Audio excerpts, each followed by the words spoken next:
أعوذ بالله من الشيطان الرجيم. بسم الله الرحمن الرحيم. أفمن يعلم أنما أنزل إليك من ربك الحق كمن هو أعمى إنما يتذكر أولو الألباب الذين يوفون بعهد الله ولا ينقضون الميثاق والذين يصلون ما أمر الله به أن يوصل ويخشون ربهم ويخافون سوء الحساب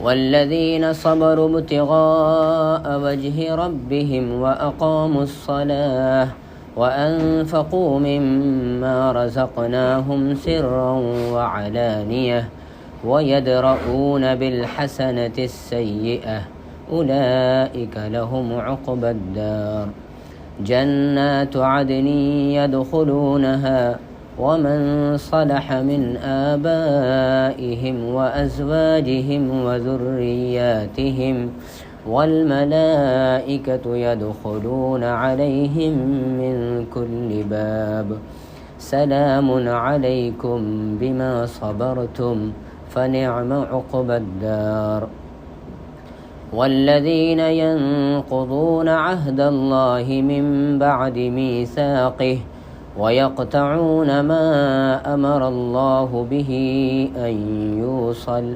ويفسدون في الأرض أولئك لهم اللعنة ولهم سوء الدار الله يبسط الرزق لمن يشاء ويقدر وفرحوا بالحياة الدنيا وما الحياة الدنيا في الآخرة إلا متاع صدق اللہ العظیم.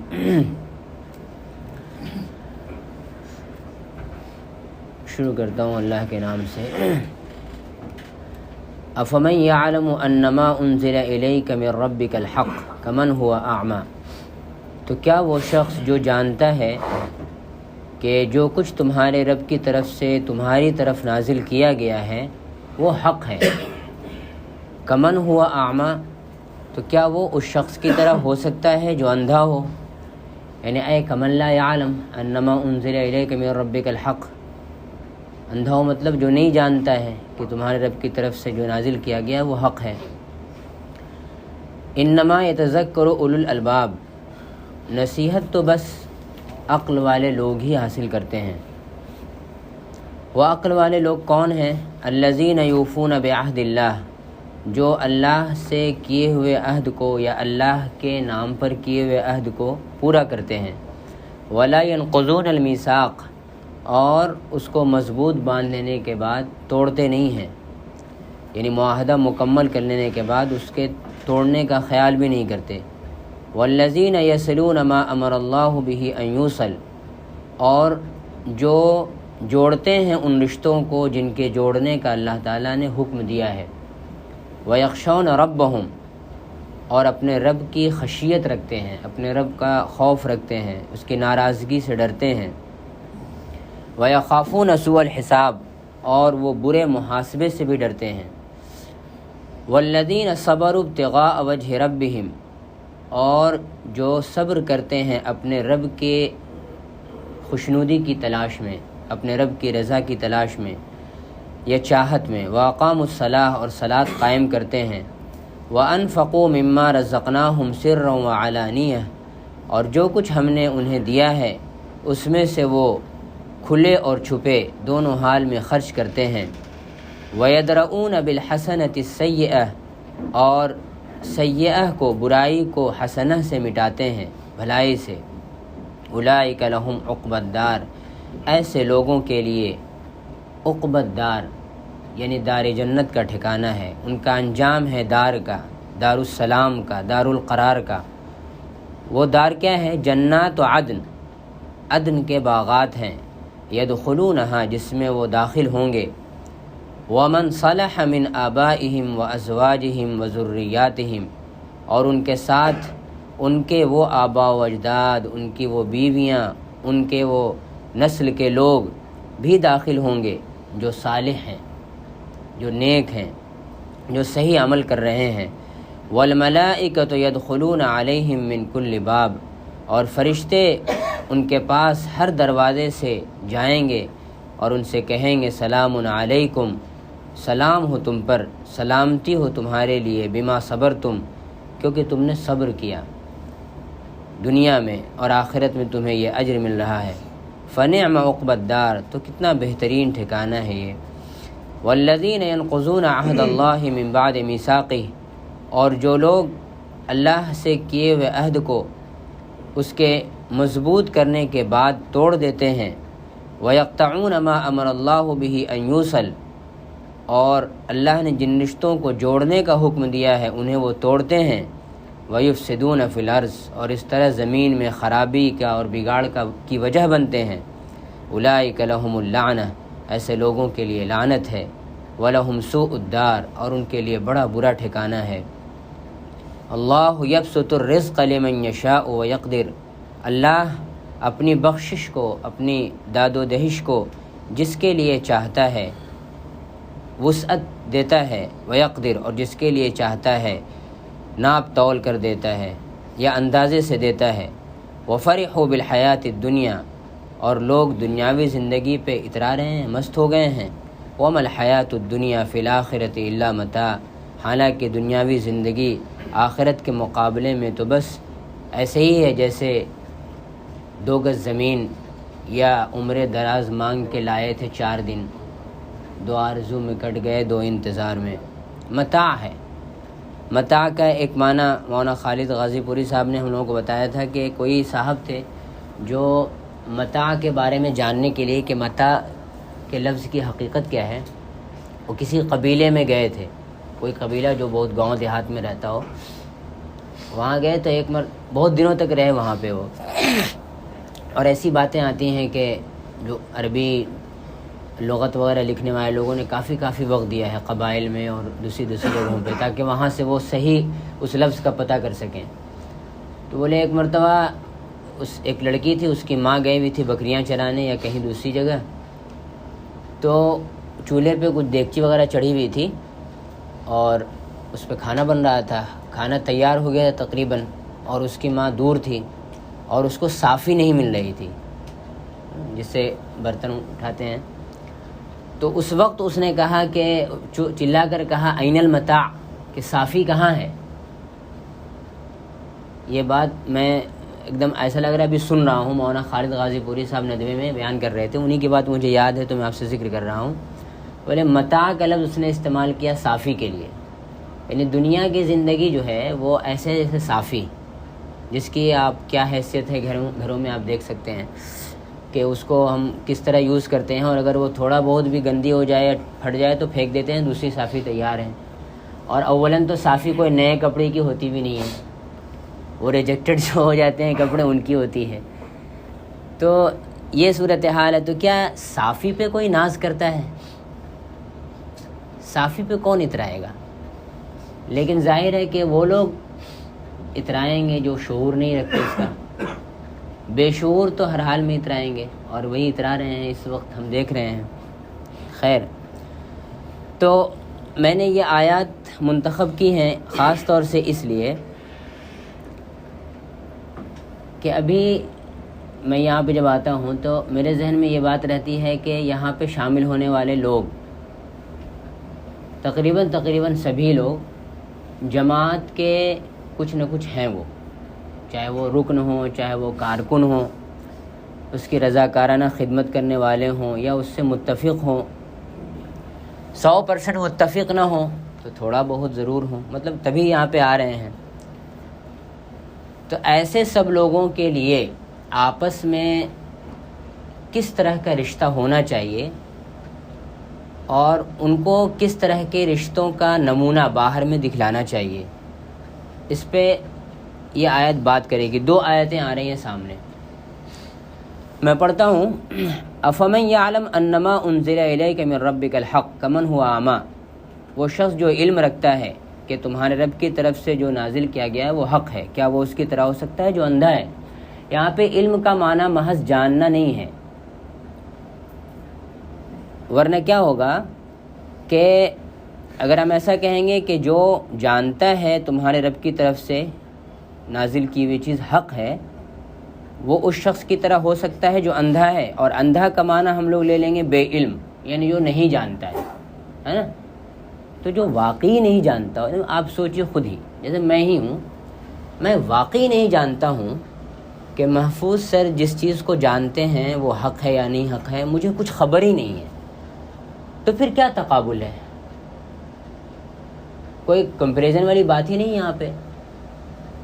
یہاں پر یہ ہے کہ جو جانتا ہے اور یقین رکھتا ہے، اس کے شعور میں یہ بات آ چکی ہے کہ جو محمد صلی اللہ علیہ وسلم یا قرآن کی شکل میں یا دین کی شکل میں یا جو بھی حق بات پیش کی جا رہی ہے وہ واقعی حق ہے، وہ اس شخص کی طرح نہیں ہو سکتا ہے جو جاننے کے بعد شک میں پڑا ہوا ہے، یقین نہیں ہے اس کو،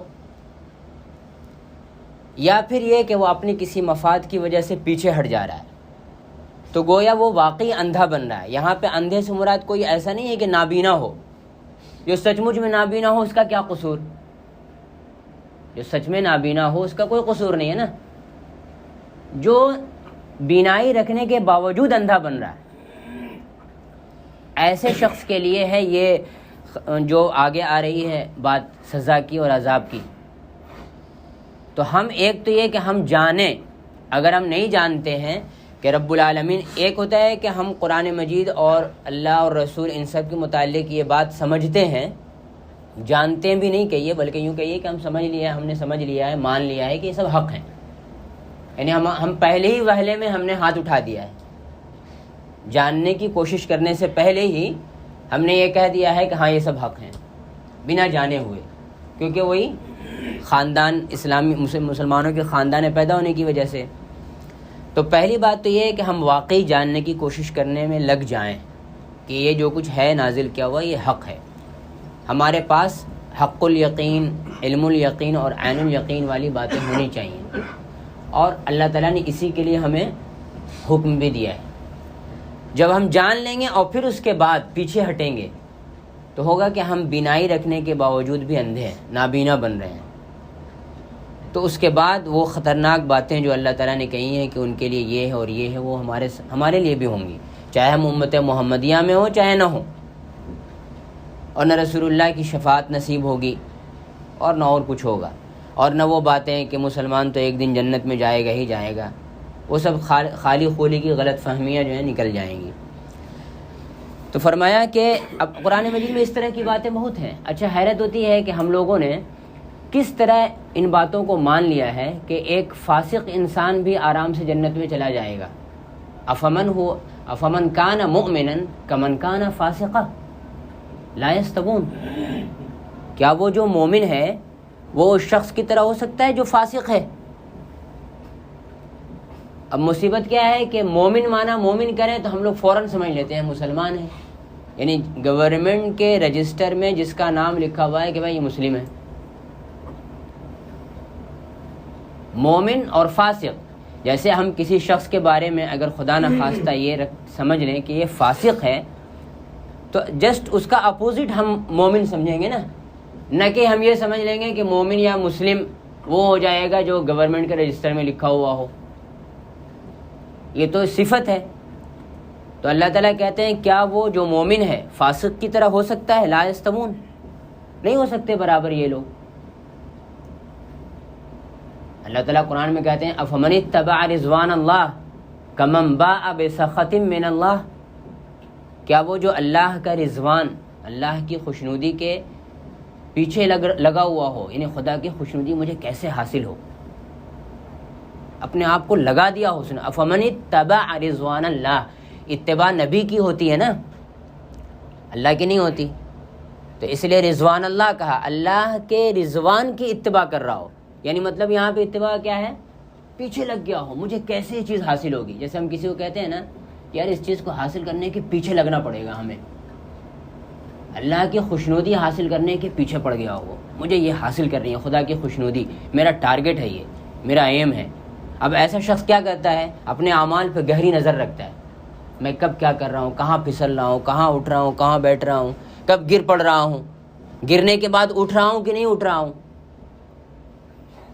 جو اللہ کی خوشنودی کی تلاش میں لگ گیا ہو اس کو ہر وقت اپنے عمل پہ نظر رکھنی ہوتی ہے. اس کو دوسروں کی کہاں فرصت ہے کہ کون کیا کر رہا ہے، جمال میاں کیا کر رہے ہیں اور کمال میاں کیا کر رہے ہیں. تو اللہ تعالیٰ کہتے ہیں فمن اتبع رضوان اللہ کمن باء بسخط من اللہ، کیا وہ اس شخص کی طرح ہو سکتا ہے جو اللہ کی ناراضگی لے کر لوٹتا ہے، یعنی اپنا قدم بڑھاتا ہے اور اپنی بدعملی اور بدذوقی کے بعد ایسے کام انجام دیتا ہے کہ اگر وہ وہاں سے واپس ہوتا ہے تو خدا کی ناراضگی لے کر جاتا ہے.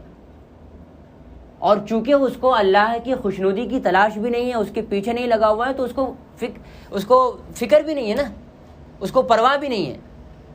لیکن جو اللہ کی خوشنودی کی تلاش میں اپنے آپ کو لگائے ہوا ہے چاہت میں، وہ فکر مند ہے کہ میں یہ جو اقدام کر رہا ہوں یا جو عمل کر رہا ہوں اس کے بعد جو رزلٹ آئے گا یا جو کچھ حاصل کروں گا یا جو کچھ لے کر لوٹوں گا، کیا اس میں اللہ کی رضا شامل ہوگی؟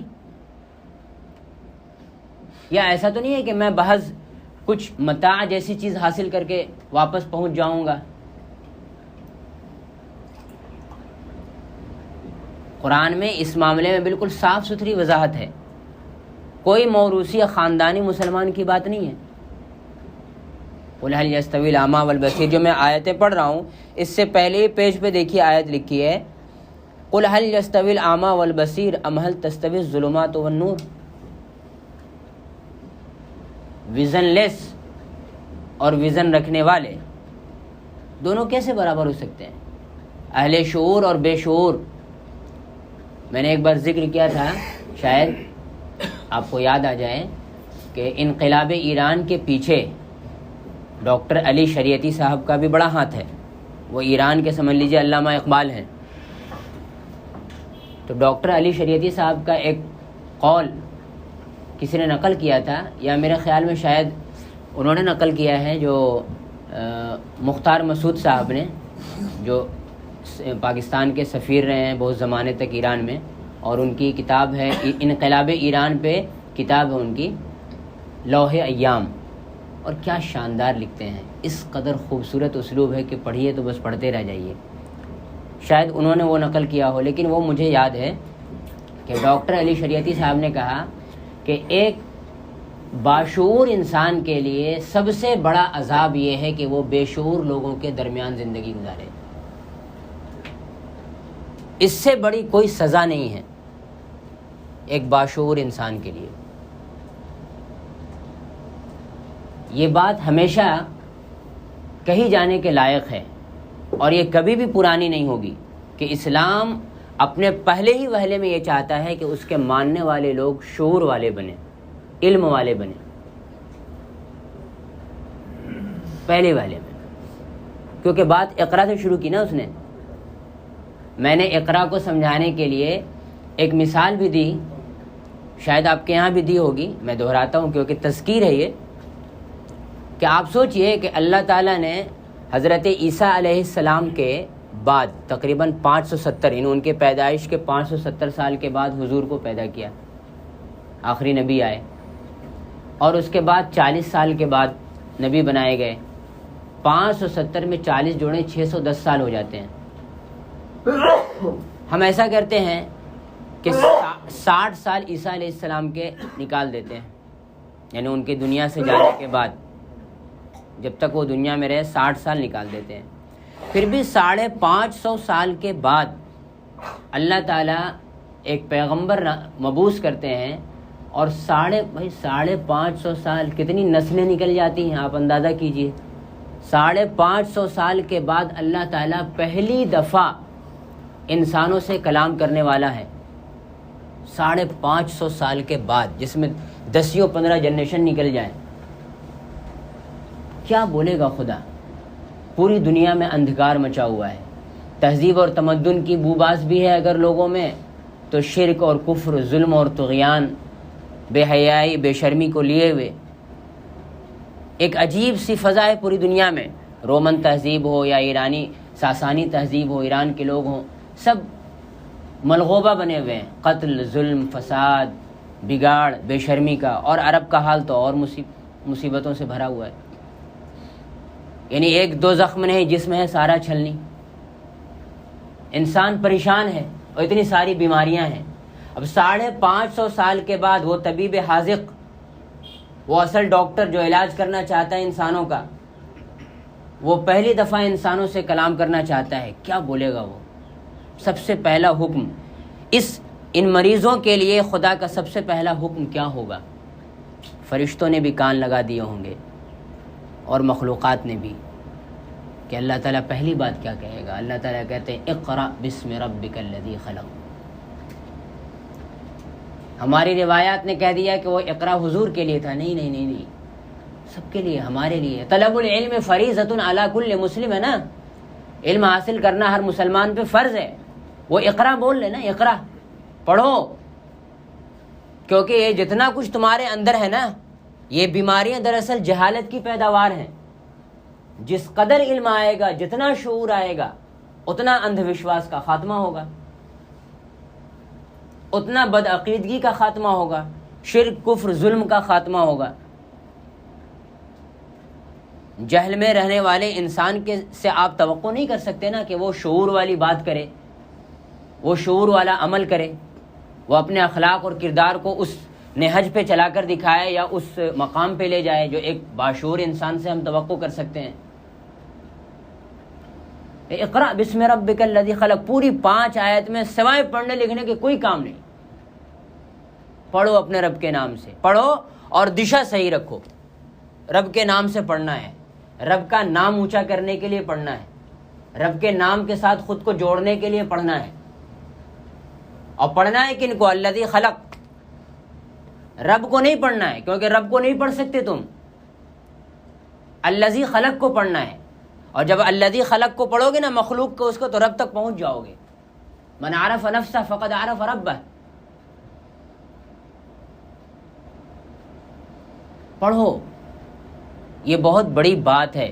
الذی علم بالقلم، اس نے قلم سے تمہیں تعلیم دی ہے. قلم کے ذریعے سے اللہ نے علم کو جاویدہ بنا دیا ہے. اور یہ بات جو اللہ تعالیٰ نے کہی نا کہ اس نے انسان کو وہ تعلیم دیا، وہ علم دیا، وہ سکھایا جو وہ نہیں جانتا تھا، یہ بہت بڑا احسان ہے. اتنا بڑا احسان ہے کہ میں نے ذکر کیا تھا، یہاں پہ ذکر کیا تھا میں نے، آپ لوگوں کو یاد آ جائے گا کہ میں نے 3 جگہ اس احسان کا ذکر دیکھا. اللہ تعالیٰ قرآن مجید میں اپنے نبی کو بھی مخاطب کر کے کہتے ہیں وَعَلَّمَكَ مَا لَمْ تَكُنْ تَعْلَمْ، تجھے میں نے وہ علم دیا ہے جو تو نہیں جانتا تھا. اور نبی کے مشن میں بھی یہ بات کہی وَيُعَلِّمُكُمْ مَا لَمْ تَكُونُوا تَعْلَمُونَ، کہ نبی ان کو وہ علم دیتے ہیں جو یہ نہیں جانتے. بھئی یہ قرآن نہیں ہوتا تو ظاہر ہے کہ ہم صرف ٹامکی ٹوئیاں مارتے رہتے، ہم سوچتے رہتے. ایک تصور کیجئے ایک ایسی دنیا کا جس میں اللہ کا کوئی کلام موجود نہ ہو، کتنا خالی اور کتنا محروم دنیا ہوگی وہ.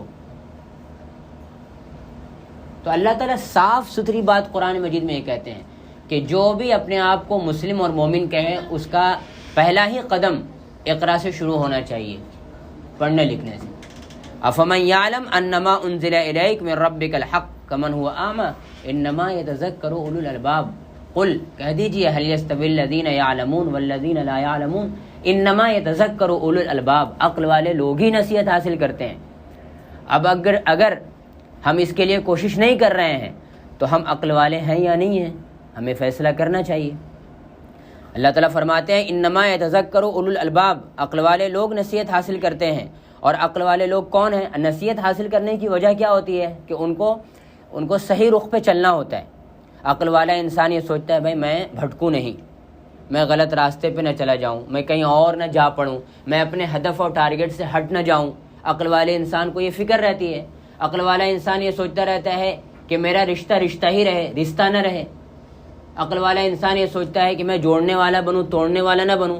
جب وہ اس سب کی فکر رکھتا ہے تو اپنا جو پہلا قدم ہے وہ اقرا سے شروع کرتا ہے، جاننے سے شروع کرتا ہے وہ کہ میں جانوں گا. اور جب جانتا ہے تو صرف اس حد تک نہیں جانتا کہ کسی کو سن لیا، دیکھ لیا یہ وہ، بلکہ وہ اپنے سیٹسفیکشن اور اطمینان پیدا کرنے کے لیے اپنے اندر وہ جانتا ہے، اس حد تک جانتا ہے کہ اس کو اطمینان ہو جائے. افمن شرح اللہ صدرہ للاسلام فہو علی نور من ربہ، کیا جس کو شرح صدر حاصل ہو جائے اور وہ اپنے رب کی طرف سے ایک نور پر ہو، اس کو جو بات اس نے مانی ہے وہ دن کی روشنی کی طرح دکھائی دے، سمجھ میں آئے کہ ہاں یہ حق ہے، کیا وہ اس کی طرح ہو سکتا ہے جو جس کو شرح صدر نصیب نہ ہو؟ اللہ تعالیٰ جب قرآن مجید میں یہ وعدہ کرتے ہیں، نبی صلی اللہ علیہ وسلم سے کہتے ہیں الم نشرح لک صدرک، وہ ہمارے لیے بھی ہو سکتا ہے وہ، لیکن شرح صدر کے لیے ہمیں کوشش کرنی پڑے گی نا۔ نبی صلی اللہ علیہ وسلم اس کی کوشش کر رہے تھے، تو اس کوشش میں اللہ نے کامیاب کیا۔ اللہ تعالیٰ کہتے ہیں الم نشرح لک صدرک، کیا ہم نے تمہارے لیے تمہارا سینہ نہیں کھول دیا، شرح صدر نصیب نہیں فرما دیا کہ تم واقعی صحیح مشن پہ ہو، حق پہ ہو؟ ایسی کبھی قرآن کی آیت ہمیں بھی بولے گی الم نشرح لک صدرک، یا جمال و یا محفوظ و یا قاسم و یا عبید، کیا ہم نے تمہارے لیے تمہارا سینہ نہیں کھول دیا؟ تو ہم بھی بلا کہیں گے اور اللہ کا شکر ادا کریں گے، کیوں نہیں میرے رب۔ جب مولانا مودودی یہ کہتے ہیں کہ میں یعنی مجھے یقین ہے کہ یہ الٹے لٹک جائیں گے تب بھی مجھے پھانسی نہیں دے سکتے اگر میرے خدا نے نہیں چاہا ہوگا، تو قرآن کی آیت ان کو بول رہی ہے نا الم نشرح لک صدرک، اور وہ شکر گزاری کے جذبے سے کہہ رہے ہیں ہاں میرے رب تو نے شرح صدر نصیب فرمایا ہے۔ تو یاد رکھیں ہمیشہ کہ عقل مند لوگ جو چاہتے ہیں کہ ان کا سمت درست ہو، ان کا طریقہ درست ہو، وہ جس چیز پہ محنت کریں وہ چیز درست ہو، ایسے لوگ ہی فکر مند ہوتے ہیں۔ اسی لیے ان کی یہ تعریف کی جا رہی ہے کہ الذین یوفون بعہد اللہ، جو اللہ سے کیے ہوئے عہد کو یا اللہ کے نام پر کیے ہوئے عہد کو پورا کرتے ہیں۔ اب دیکھیے اللہ سے کیا ہوا عہد کیا ہے؟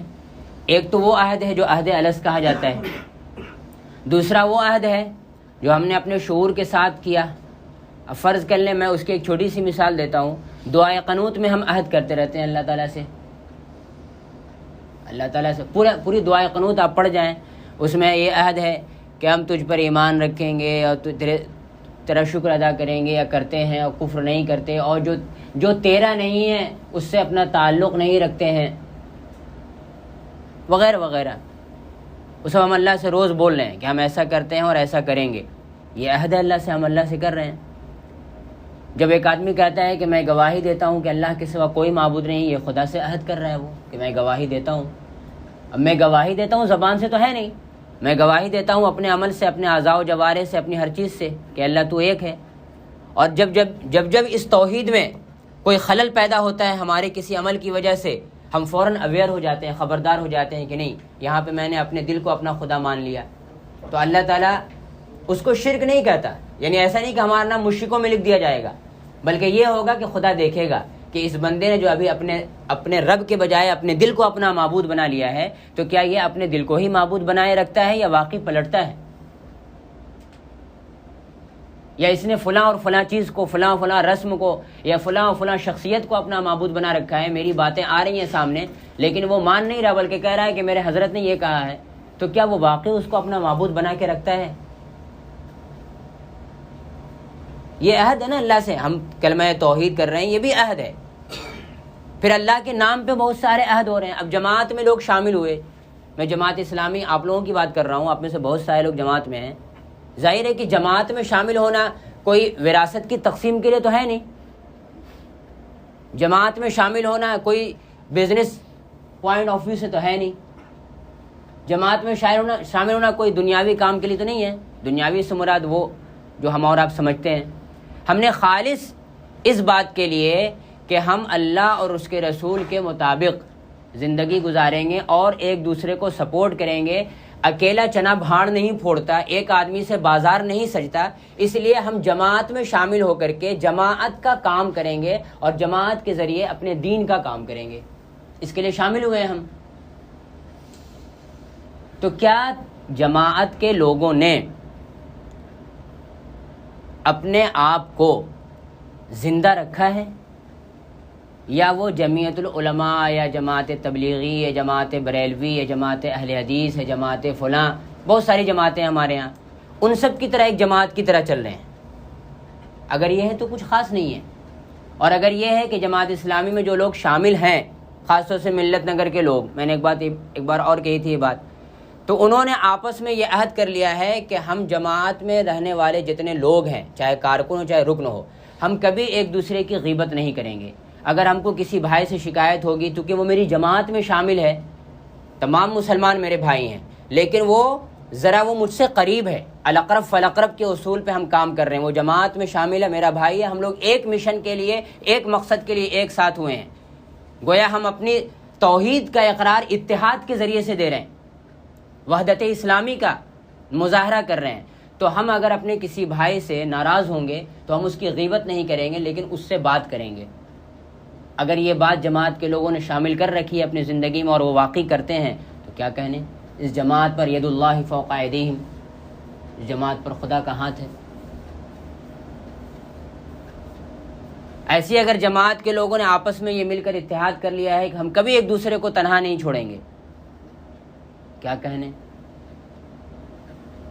لیکن اگر یہ چیز نہیں ہے، میں مثالیں دے سکتا ہوں اور آپ کو 10 20 25 50، لیکن ظاہر ہے کہ آپ سب لوگ اہل علم ہیں اور اہل عقل اہل شعور ہیں،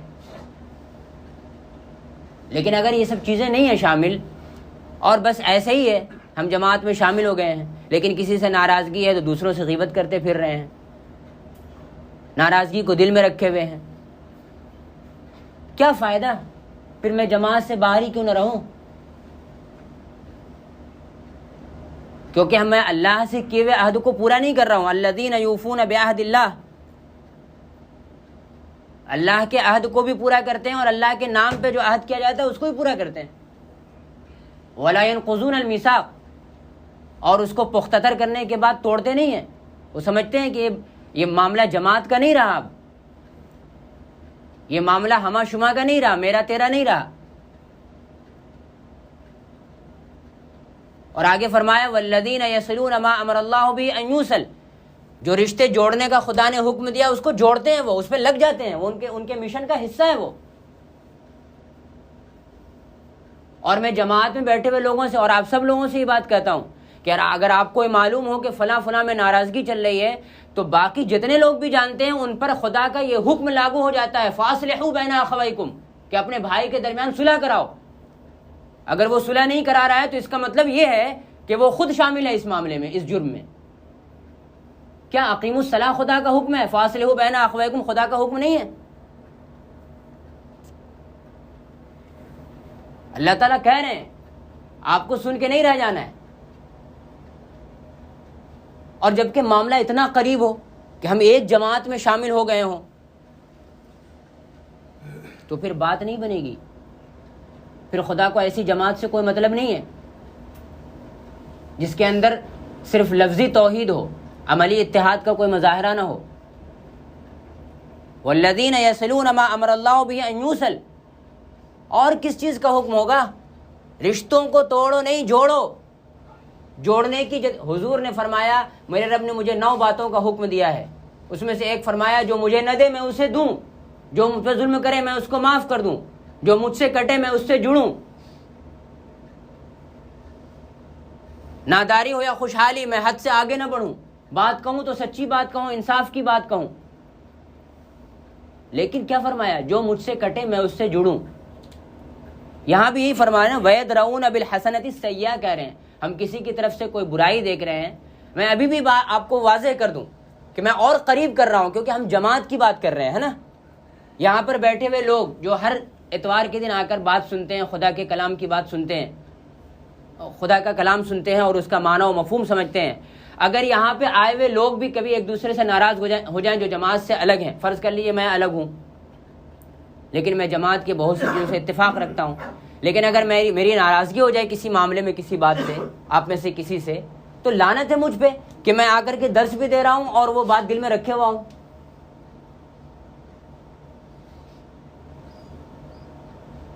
یہ صاف صاف باتیں ہیں، یہ آیات متشابہات وغیرہ وغیرہ بھی نہیں ہیں جس میں وہ ادھر ادھر کی قیل و قال چلے گی زبردستی کی۔ والذین یصلون ما امر اللہ به ان یوصل ویخشون ربهم ویخافون سوء الحساب۔ اور یہ بات بھی بہت سمجھنے کی ہے کہ جو ہمارے قریب جو لوگ ہیں، جماعت سے آگے بڑھ کے بھی دیکھیے، چاہے وہ ہمارے دوست ہوں، چاہے ہمارے رشتہ دار ہوں، جن کو اللہ تعالیٰ نے اقارب کہا، اقربین کہا، مراد رشتہ دار نہیں ہے، اقارب اور اقربین سے رشتہ دار مراد نہیں ہے، آپ کے قریب رہنے والے لوگ جو آپ کے دکھ سکھ میں شریک ہیں اور آپ ان کے دکھ سکھ میں شریک ہیں، ایسے سب لوگوں سے بھی اگر رشتہ جوڑنے کا معاملہ نہ ہو، ذرا سی بات پہ چپقلش ہو جائے، ناراضگی ہو جائے، رنجش پیدا ہو جائے اور اس رنجش کو رکھا جائے باقی، یا اس رنجش کی بنیاد پہ، اس کی اساس پہ ادھر ادھر باتیں کی جائیں، بے آبرو کیا جائے اپنے بھائی کو، اپنے رشتے کو، اپنے چچا کو، اپنے باپ کو، اپنی ماں کو، اپنی بیوی کو، بہن کو، بیٹی کو، یہ کیا معاملہ ہے؟ یہ بے آبروئی صحیح نہیں ہے، خطرناک معاملہ ہے یہ بات کہ نماز کے بارے میں پوچھا جائے گا اور یہ وہ سب بات کی چیزیں ہیں۔ قرآن تو جن چیزوں پہ توجہ دلاتا ہے نا میرے بزرگوں، وہ کچھ اور ہی ہیں۔ میرے بھائیوں، خدا کیوں چاہتا ہے کہ پیغمبر بھیجا جائے؟ خدا کیوں چاہتا ہے کہ لوگ صحیح رہیں، عمل درست رہے؟ خدا نے ہدایت کا نظم کیوں کیا؟ اسی لیے نا کہ ان اللہ لا يحب الفساد فی الارض، اللہ زمین میں اپنی کائنات میں بگاڑ کو پسند نہیں کرتا۔ ہم میں سے کون ہے جو ایک بہترین سا گھر بنائے، اس میں اچھا ڈیکوریٹ کرے، چیزوں کو لائے، فرنیچر رکھے، اور پھر کون ہے جو چاہے گا کہ یہاں آ کر کے کوئی تباہی مچائے میرے گھر میں؟ خدا نے اس خوبصورت کائنات کو پیدا کیا، اللہ نے اتنی خوبصورت کائنات ہمیں دی ہے۔ جب صبح ظاہر ہوتی ہے کیا نور ظاہر، خدا کی رحمت کا ظہور ہوتا ہے۔ جب دن اپنے آب و تاب سے نکلتا ہے، ایسا لگتا ہے اللہ کی رحمت پوری شان سے جلوگر ہو گئی ہے کہ لے لو جو چاہو لے لو، میری یہ پوری کائنات تمہارے لیے کھلی ہوئی کتاب ہے۔ جب رات آتی ہے تو خدا ایک ماں کی طرح، ایک باپ کی طرح اپنے شفقت کی باہیں ایسا لگتا ہے کہ پھیلا دیا اس نے کہ سو جاؤ۔ یہ پوری کائنات ایک خوبصورت کائنات ہے۔ میں ایک بات کہتا ہوں سمجھنے کے لیے کہ یہ دنیا خیر کی بنیاد پہ قائم کی گئی ہے، شر کی بنیاد پہ نہیں۔ ہم اور آپ سب خیر کی بنیاد پہ قائم کیے گئے ہیں، صرف آزمائش کے لیے اللہ تعالیٰ نے آٹے میں نمک کی طرح شر اس میں ملا کر رکھا ہے۔ اب ایک عقل مند انسان کے لیے تو کمال کی بات جب ہوگی نا، وہ دیکھے کہ وہ جو نمک ہے وہ ہے کیا، وہ کدھر سے آ رہا ہے آٹے میں۔ ایک 10,000 لیٹر کی ٹانکی ہے، اس میں 10,000 لیٹر پانی رکھا ہوا ہے، اور ایک 50 گرام کی ڈبیا جس میں پیشاب ہے۔ وہ 10,000 لیٹر کی ٹانکی کو وہ 50-100 گرام کی ڈبیا پیشاب والی اس میں ڈال دیں تو کافی ہو جائے گندا کرنے کے لیے۔ اب ایک آدمی جس کو نظر رکھنی ہے وہ 10,000 لیٹر پہ نظر نہیں رکھے گا، وہ اس 25 گرام پہ نظر رکھے گا، کیونکہ اس پہ نظر رکھنا آسان ہے۔ 10,000 لیٹر کی ٹانکی تو گھوم پھر کے چاروں طرف سے دیکھیے گا، اب ادھر میں دیکھ رہا ہوں، ادھر سے کون کچھ ڈال دے معلوم نہیں، لیکن وہ 50 گرام کی ڈبیا پہ نظر رکھ سکتا ہوں۔ ایسی ہماری زندگی میں خیر ہے، لیکن اس خیر کو شر بنانے والے، اس خیر کو گندا کرنے والی کچھ چیزیں ہیں، ان پہ ہمیں نظر رکھنی ہے، اور اس پر کتنا ہم کنٹرول کر سکتے ہیں اس پہ کام کرنا ہے، پھر تو خیر ہی خیر ہے نا۔ ان اللہ جمیل و یحب الجمال، خدا جمیل ہے، خوبصورت ہے، جمال والا ہے، حسن و جمال والا ہے، اس نے حسن و جمال والی دنیا پیدا کی ہے، ہم اور آپ کو اتنا حسین بنایا۔ لقد خلقنا الانسان فی احسن تقویم، یہ تو پہلی دفعہ ہوا نا، یہ تو پہلی دفعہ ہوا کہ جو خود محبوب ہے، جو حسن ہے، حسن حقیقی، وہ عشق کو بول رہا ہے کہ تم کو احسن تقویم میں پیدا کیا ہے۔ ہم اور آپ عشق ہے نا، محبت ہے، ہم کو محبت کرنی ہے اپنے محبوب کی، وہ ہے حسن حقیقی، لیکن پہلی دفعہ حسن حقیقی نے اپنی زبان سے کہا کہ ہم نے اپنے عاشقوں کو، یعنی اپنے چاہنے والوں کو احسن تقویم میں پیدا کیا، خوبصورت پیدا کیا۔ ہمارا ہر عمل صبح سے لے کے شام تک، رات تک، یہ ہمارا خاندان، یہ ہمارے بچے، یہ ہمارے خوبصورت لوگ جو ہمارے آس پاس ہیں، ہمارے دوست ساتھی رشتے کے لوگ، یہ ہمارا مشن، یہ ہمارا پڑھنا لکھنا، اگر سب کو دیکھیے پازیٹیو مائنڈ سے، کتنی حسین چیزیں ہیں ساری، ان کے بارے میں فکر کون کرے گا؟ یہ ٹوٹے نہیں، یہ بکھرے نہیں، یہ موتی کے دانے آپس میں پروئے رہیں، ان سے ہار بنا رہے، انسانیت کے گلے کا ہار، خوبصورت ہار۔ کوئی توڑنے والا ہو، ہاتھ بڑھے تو ہم اس کو پکڑ لیں گے۔ فاصلحوا بین اخویکم وان طائفتان من المؤمنین اقتتلوا فاصلحوا بینہما، مومنوں کے دو گروہ اگر آپس میں جھگڑ پڑیں، فاصلحوا بینہما، اور اگر کوئی زیادتی پر آمادہ ہے، رکتا نہیں ہے، تو پھر چونکہ وہ انسانیت کے گلے میں جو محبت کا، وفا کا، حسن کا وہ ہار جو ہم پہنانے والے ہیں یا اس کی حفاظت کرنے والے ہیں نا، اس کی طرف وہ ہاتھ بڑھا رہا توڑنے کے لیے، تو ہم کیا کریں گے؟ سب مل کے اس کے ہاتھ کو پکڑ لیں گے، جس حد تک ہوگا اس کو روکیں گے، پھر وہ ہاتھ خود سے مڑتا ہے تو اچھی بات ہے، ورنہ ہاتھ توڑ دیں گے۔ فقاتلوا التی تبغی حتی تفیء الی امر اللہ۔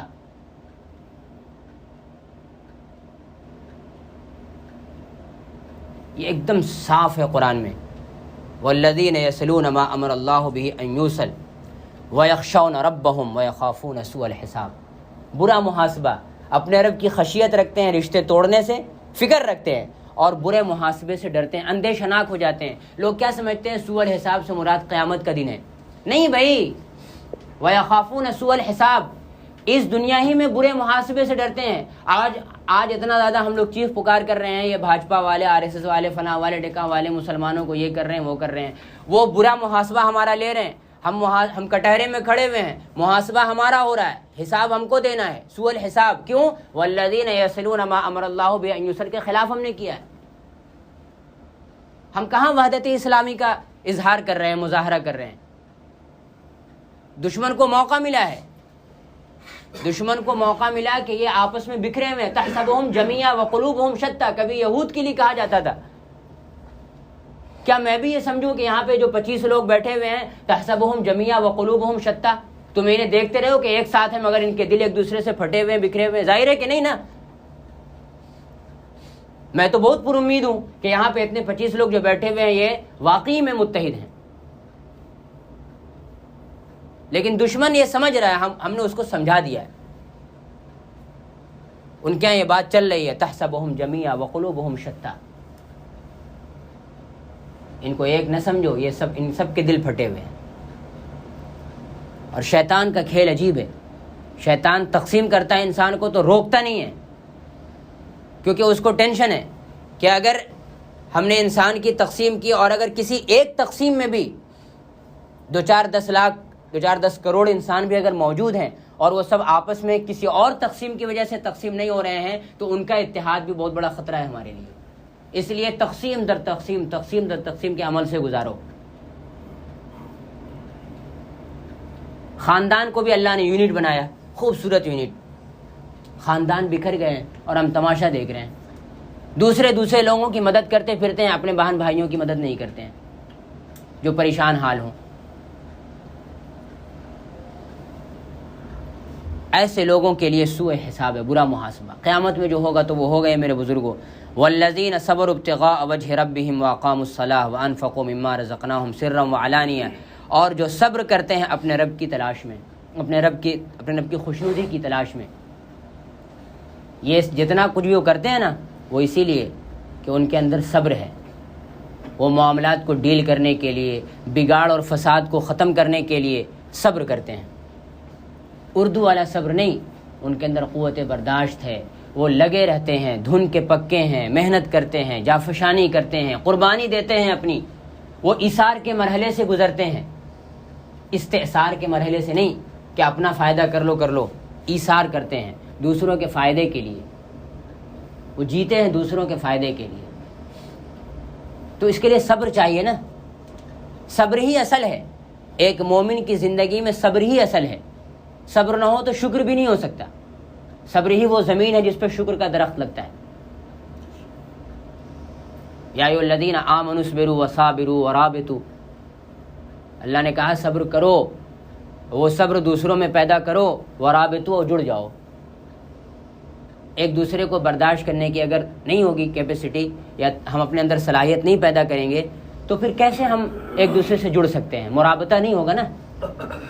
اللہ نے قرآن میں کہا واللیل اذا یغشی والنہار اذا تجلی وما خلق الذکر والانثی ان سعیکم لشتی، اللہ نے کہا میں نے یہ دن رات اور دوسری تمام چیزیں الگ الگ بنائی ہیں، زوجین میں بنایا، ذکر اور انثی میں بنایا، ایسی تم کو جیسا بنایا ہے، جس انداز کی چیزیں تمہارے اندر ڈالی ہیں، تمہاری کوششیں بھی ویسی ہوں گی۔ اب ایک عورت الگ ٹائپ کی کوشش کرے گی، ایک مرد الگ ٹائپ کا کرے گا۔ بہت مرتبہ ایسا ہوگا کہ ہم اپنی سوچ سے کچھ کام کریں گے، دوسرے کو پسند نہیں آئے گا۔ یہ تو بدیہی باتیں ہیں، یہ تو پریکٹیکل لائف میں ہم دیکھ رہے ہیں. اب اگر ہمارے اندر انگیز کرنے کی طاقت نہ ہو اور ہم قوت برداشت کھو دیں تو نتیجے میں کیا ہوگا؟ بگاڑ اور فساد پیدا ہوگا. یہ بگاڑ اور فساد جو پیدا ہو رہا ہے وہ صرف اس وجہ سے ہو رہا ہے کہ ہم نیت اپنی خراب کیے ہوئے ہیں. ایک اور چیز ہے جس میں قوت برداشت ختم ہوتی ہے کبھی کبھی، وہ کیا ہے؟ جیسے ایک باپ کا اپنے بچے کے لیے کبھی قوت برداشت کھو دینا. وہاں بدنیتی نہیں ہے، اس لیے وہاں وہ بگاڑ نہیں پیدا ہو سکتا، کیونکہ باپ 100% اپنے بچے کا بھلا ہی چاہتا ہے. ایسے کبھی استاد اپنے بچے پر، پڑھنے والے بچے پہ قوت برداشت کھو سکتا ہے، لیکن وہاں وہ بگاڑ پیدا نہیں ہوگا کیونکہ خدا دیکھ رہا ہے. لیکن عام جو ہم سماجی زندگی گزار رہے ہیں، اس میں جو ہم بات بات پہ قوت برداشت کھوتے ہیں، اس میں آپ خود سوچ سکتے ہیں کہ کتنا زیادہ ہم بدنیت ہو جاتے ہیں. اس لیے اس پر بہت زیادہ کام کرنے اور عمل کرنے کی ضرورت ہے، محنت کرنے کی ضرورت ہے. اس کو مشن بنانا چاہیے ہمیں، اور خاص طور سے جماعت میں اگر ہم شامل ہیں تو اور زیادہ. ورنہ آپ یاد رکھیں جماعت کا جو عین ہے نا، عین وہ غائب ہو جائے گا. اور یہ عین جو ہے یہ ویژن کا عین ہے، حق بات کو سمجھنے اور دیکھنے کا عین ہے، شعور کا عین ہے. یہ شعور کی عین جب غائب ہو جاتی ہے نا تو صرف شعور رہ جاتا ہے، باقی کچھ نہیں رہتا. اس لیے والذین صبروا ابتغاء وجہ ربہم یہ ہمارا مشن ہے. واقاموا الصلاۃ، اس صبر کی بنیاد پہ وہ بات پیدا ہوتی ہے جو صلاۃ کا فائدہ دیتی ہے، کیونکہ صلاۃ میں بھی یہ تو رابطے کا ہے نا اصل مفہوم. جب ہم اللہ سے جڑتے ہیں تو اسی لیے نا، اللہ سے جڑنے کا کیا فائدہ ہے؟ کہ ہم اس کے بندوں کے لائق بنیں. ورنہ اللہ سے جڑنے کا کیا مطلب ہو جاتا ہے؟ ہم جتنی بھی باتیں اللہ کی رضا کے لیے کرتے ہیں، آپ سوچیں اللہ کی عبادت کریں، اطاعت کریں، اللہ کی رضا کے لیے اتنا بھی کام کریں، اس میں کیا اللہ تعالیٰ کا فائدہ ہے؟ ظاہر ہے کہ نہیں. تو فائدہ کس کا ہے؟ میرا اور میرے سماج کا. تو خدا کے نام پہ جتنی کی جانے والی چیزیں ہیں ان سب کا لازمی نتیجہ یہی نکلنے والا ہے کہ میں اس سے اچھا ہوں گا اور میرا سماج اچھا ہوگا، میرا خاندان اچھا ہوگا. لیکن جب ہم اس طرح سے سوچتے ہوئے اپنے آپ کو لے جائیں گے وہاں تک تب نا. ایک صاحب کل کہہ رہے تھے ایک ویڈیو میں، اور وہ عام جیسے ایک روایتی مولانا ہوتے ہیں اسی ٹائپ کے تھے، میں نے دیکھا ویڈیو میں. کہہ رہے تھے کہ تم کہتے ہو نماز پڑھیں نماز پڑھیں، بھائی نماز پڑھو گی کیوں؟ اس کا کوئی ہدف، کوئی مقصد وغیرہ ہے یا بس ایسے ہی پڑھتے جانا ہے؟ تو کیا غلط پوچھ رہے ہیں؟ صحیح پوچھ رہے ہیں نا. بس نماز پڑھتے جائیں. بولے اللہ کے بندو نماز پڑھ رہے ہو، پڑھتے جا رہے ہو، پڑھتے جا رہے ہو، پڑھتے جا رہے ہو، کچھ سمجھ میں ہی نہیں آ رہا کہ کیوں پڑھ رہے ہو، کیا لازمی اس کا نتیجہ کیا نکل رہا ہے زندگی میں. بار بار خدا کے سامنے سجدہ ریز ہو جاتے ہو. اب وہ سجدہ ریز ہو رہے ہو تو وہ سجدہ ریزی کیسی ہے خود بھی سمجھ رہے ہو کہ نہیں سمجھ رہے ہو؟ یا بس ایسی ہی ہے؟ ہمارے یہاں ایسا نہیں میرے بزرگوں، میں کوئی مایوسی کی بات نہیں کر رہا ہوں، ہمارے یہاں بہت امید ہے الحمدللہ. مسلمان آپ دیکھیے بہت سارے نیک کاموں میں حصہ لے رہے ہیں، بڑھ چڑھ کر حصہ لے رہے ہیں. مسلمانوں کے پاس جتنی مسجدیں ہیں آپ کو ڈھونڈنے سے مندر نہ ملیں گے، اتنے گرجا گھر اور چرچ نہ ملیں گے. مسلمان تو اللہ رسول کے نام پہ بہت کر رہا ہے، لیکن وہ کیوں کر رہا ہے؟ اللہ کو خوش کرنے کے لیے. تو اللہ کو خوش کرنے کا مقصد کیا ہے؟ اصل میں یہ بات سمجھ میں نہیں آ رہی ہے نا. کسی سے آپ پوچھیں کہ بھائی آپ اتنی مسجدیں کیوں بنا رہے ہیں؟ بولے اللہ کو خوش کرنے کے لیے، جنت میں جگہ. ایک تو مسئلہ جنت میں جگہ بنانے کے لیے، وہ بھی بہت بڑی مصیبت ہے. اور اگر وہ جنت میں جگہ بنانے کے لیے نہ بولے تو بولے گا اللہ کو خوش کرنے کے لیے. اللہ کو خوش کیوں کر رہے ہو؟ اللہ تعالیٰ کیوں چاہتا ہے کہ مجھے خوش کرنے والے کام کیے جائیں؟ تو قرآن تو کہتا ہے کہ بھائی اس لیے کہ اس کی زمین سے فساد کا خاتمہ ہو، خاندان ایک دوسرے سے مضبوط ہوں، لوگ آپس میں ایک دوسرے سے محبت کریں، بہترین انسانی مظاہرہ کریں. شیطان کو بھی جو اللہ کے سامنے اس نے کہا کہ یہ جو بندہ آدم ہے یا انسان ہے یہ اس لائق نہیں کہ اس کو خلیفہ بنایا جائے. ایک طرف شیطان کا بھی منہ چپ کراؤ اور دوسری طرف فرشتوں نے جو اعتراض کیا کہ یہ خون بہائے گا، یہ کرے گا، وہ کرے گا، ذرا ان کا بھی جواب ملنا چاہیے. باقی اللہ ساری دنیا، حضور نے تو صاف صاف حدیث میں یہ بات کہی کہ ساری دنیا اگر اللہ کا انکار کر دے تو اس سے کیا ہوگا؟ اللہ تعالیٰ کو کیا فرق پڑ جائے گا؟ اور ساری دنیا مل کر کے اللہ اللہ کرنے لگے تو اس سے اللہ تعالیٰ کو کیا اضافہ ہو جائے گا خدا کی اس میں؟ نہیں نا. تو اصل تو ہمارا ہے نا، ہم کیسے اپنے آپ کو، اپنے خاندان اور اپنے سماج کو اور اپنے لوگوں کو بہترین بنا سکتے ہیں. ہم اس بات کی جستجو کیسے کر سکتے ہیں کہ آج اگر خوب ہے تو خوبتر کی طرف چلیں، بہتر ہے تو بہترین کی طرف چلیں.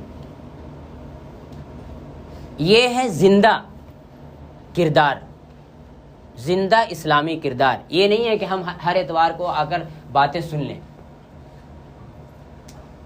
زندہ کردار یہ ہے کہ ہم اپنے دماغ کو صحیح سوچنے والا بنائیں اور اس صحیح سوچ کے ساتھ اپنے خاندان اور اپنے لوگوں میں اور سماج میں رہیں، اور اس کی کوشش کریں. اور اس بات کی کوشش کریں کہ اگر کہیں بھی رشتوں کو توڑنے والی چیز ہوتی ہے یا فساد پیدا کرنے والی، تو ہم اس کو ختم کرنے میں کیا یوگدان دے سکتے ہیں. اگر ملت نگر میں فرض کر لیں 1000 افراد رہتے ہیں ایسے جو بالغ ہیں، جن پر جو ہے چیزیں لاگو ہوتی ہیں، قوانین، اور ان 1000 لوگوں میں سے 100 لوگ ایسے ہیں جنہوں نے کہا ہے کہ ہم جماعت اسلامی کے لوگ ہیں، تو کیا وہ ان 100 لوگوں کو دیکھ کر وہ 900 لوگ یہ سمجھتے ہیں کہ ہاں یہ واقعی 100 لوگوں میں کوئی بات ہے ایسی خاص جو ملت نگر کے تعمیر و ترقی میں حصہ لینے میں سب سے اہم کردار ادا کر رہی ہے؟ وہ بات یہاں رشتوں کو صحیح ڈھنگ سے چلانے میں وہ بات صحیح رول پلے کر رہی ہے. میں نے کل ذکر کیا، ہمارے بھائی لوگ تھے جب گجرات میں وہ دنگا ہوا تھا نا، تو ایک مولانا صاحب نے تقریر کی بعد میں ان کے مدرسے پہ حملہ ہوا تھا، تو کہنے لگے کہ یار ہمارے بچوں نے یا ہم لوگوں نے کبھی بھی ان آدیواسیوں کو یا ان لوگوں کو، جو ظاہر ہے کہ چھوٹے کاسٹ والے جو ہوتے ہیں انہیں کو وہ دنگے میں استعمال کرتے ہیں، ارے ان لوگوں کو ہم نے کبھی تو نقصان پہنچایا نہیں، پھر ان لوگوں نے کیوں حملہ کیا ہم پہ؟ تو اس کا جواب انہوں نے خود کیا دیا معلوم؟ بولے اس لیے کہ ہمارا مدرسہ جو ہے وہ اہل ثروت مسلمانوں کی نگاہ میں ہے، وہ سب یہاں لالا کر خسی کا گوشت اور اس کا گوشت، چکن کا گوشت، بڑے کا گوشت، فروٹس اور یہ اور وہ دنیا بھر کی چیزیں دیتے رہتے ہیں. باہر میں کوئی بھی قحط چل رہا ہو، ہمارے بچے اچھا سے اچھا کھا رہے ہیں، اچھا سے اچھا پی رہے ہیں، پہن رہے ہیں، کپڑوں پہ کپڑے مل رہے ہیں. اور حد یہ ہے کہ جس کو دیکھو وہ مدرسے میں اٹھ کے چلا جاتا ہے کہ بھائی صاحب ہم آپ کو خسی اور بکری دینا چاہتے ہیں، ہے نا. تو اتنا کچھ آ رہا ہے، یہاں تک کہ ضائع بھی ہو رہا ہے. لیکن ہم نے کبھی یہ نہیں سوچا کہ ہمارے مدرسے کے آس پاس جو لوگ ہیں ان کا کیا حال ہے. ظاہر ہے کہ یہ صدقہ اور خیرات کی چیزیں آ رہی ہیں نا، تو یہ تو سب کا حق ہے، ہمارے بچوں کا بھی حق ہے، نو ڈاؤٹ. ان کے بعد بھی کسی اور کا حق بنتا ہے. تو کیا ہمارا مدرسہ قاسم عطایہ بن رہا ہے؟ کیا وہ تقسیم کرنے والا بھی بن رہا ہے؟ دوسروں کو اپنے شیئر میں شریک کرنے والا بھی بن رہا ہے؟ ہم نے ایسے نہیں کیا. نتیجہ یہ ہوا کہ آس پاس کے سارے لوگ ہم سے بالکل الگ رہے، کٹے رہے، بلکہ متنفر ہو گئے. کیونکہ جب دیکھتے ہوں گے وہ لوگ کہ مدرسوں کے رات میں اور صبح میں جو ہے کھانا پھینکا جاتا ہے، گوشت پھینکا جا رہا ہے، یہ پھینکا جا رہا ہے، وہ پھینکا جا رہا ہے، تو کیا بیتتی ہوگی ان لوگوں پہ جو صبح شام دن رات محنت کرتے رہتے ہیں 2 وقت کی روٹی کے لیے. تو انہوں نے حملہ کیا. تو اس بات کو سمجھنے کی ضرورت ہے. ہمارا مدرسہ ہو یا کوئی بھی مدرسہ، میں ندوے سے پڑھ کے آیا ہوں، میں خاص طور سے اللہ رسول کے نام پہ جو چیزیں بنی ہوئی ہیں نا، جیسے جماعت ہے یا مدرسہ ہے، ان کی بات کیوں کر رہا ہوں؟ کیونکہ میں مدرسے سے گزر کے آیا ہوں. آپ ندوہ دیکھ لیجئے، ہمارا کوئی بھائی دیوبند میں پڑھا بھی ہوگا جیسے عبدالکریم سر وغیرہ، آپ ان سے پوچھ لیجئے. چراغ تلے اندھیرا ہے میرے بزرگوں. ندوہ اتنا بڑا ہے، پتہ نہیں کتنے کروڑ روپے ہیں، سب کچھ ہے، لیکن ندوے کے آس پاس کے لوگ کیسے جی رہے ہیں، کیا کھا رہے ہیں، کیا پی رہے ہیں، کتنا مر رہے ہیں، کتنا جی رہے ہیں، ان میں کیا فساد ہے، کیا صلاح ہے، کوئی فکر نہیں ہے. تو ان کو کیا محبت ہوگی؟ ان کو کیا لگے گا کہ یہ مدرسہ جو قائم کیا گیا ہے وہ اسلام کا نور پھیلانے کے لیے قائم کیا گیا ہے، اور یہ مدرسے جو ہیں وہ دین کا قلعہ ہیں اور فلاں ہیں. بولے ایسا کیسا قلعہ جس میں صرف رہنے والے اپنی فکر کریں، باقی دنیا کی کوئی فکر ہی نہ کریں؟ تو یہ بات جماعت میں بھی شامل ہونے والے لوگوں سے کہی جا سکتی ہے. تو اس لیے ہم کو اس معاملے میں بہت زیادہ فکر مند ہونے کی ضرورت ہے. اور چونکہ میں ہر مہینے ایک بار تو انشاءاللہ آ ہی جا رہا ہوں آپ کی خدمت میں، اور میری سعادت کی بات ہے، تو یہ جو آدھا جو ابھی رہ گیا بچنے سے، میں اسی پہ گفتگو کروں گا. اور میں چاہتا ہوں کہ آپ یہ سورہ رعد کی آیتیں ہیں، میں نے پڑھی تھی 19 نمبر سے لے کر 46 نمبر تک، یعنی 19 سے لے کر کے 46 ہے نا 46 تک آپ بھی ان آیتوں کو پڑھیں، اور اگلی مرتبہ انشاءاللہ جب موقع ملے ہم لوگ بات چیت کریں تو آپ خود بہت کھلے ذہن کے ساتھ صاف ستھرے انداز میں مطالعہ کیے ہوئے آئیں۔ میں آپ سے یہ درخواست کر رہا ہوں کہ صرف سننے کے لیے نہ آئیں۔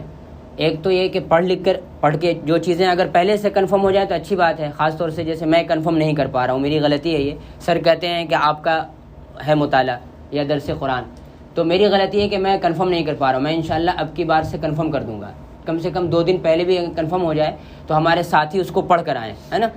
اور یہاں ہم آئیں پڑھ کر، اور صرف سننے کے لیے نہیں آئیں بلکہ ہم سمجھیں اور کوشش کریں کہ ہماری زندگی میں یہ چیز ہو، ہم لوگوں کے لیے رحمت بنے، زحمت نہ بنے۔ بہت زیادہ میں نے آپ سے باتیں کر لی، جزاکم اللہ، یہ بہت کافی ہے کہ آپ سن لیتے ہیں مجھے۔ اللہ تعالیٰ آپ سب لوگوں کو عافیت کے ساتھ رکھے اور دین و دنیا دونوں کی کامیابی عطا فرمائے۔ جزاکم اللہ، السلام علیکم۔ جزاک اللہ خیر محترم۔